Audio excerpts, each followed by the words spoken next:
কার কার বাসায় আমার ছেলের মতো এক পিস আছে কমেন্ট করেন, যে কিনা মুরগি লাগবে, মুরগি রান্না করা ছাড়া কোনো উপায় থাকবে না।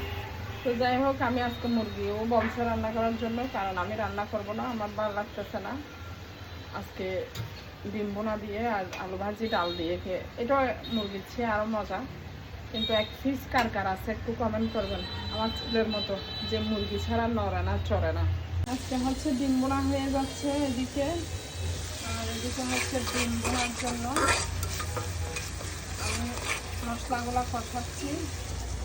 এদিকে হচ্ছে আলু ভাজি, বেশি কিছু রান্না করবো না, রাতে খাই বা ভাত খাবো।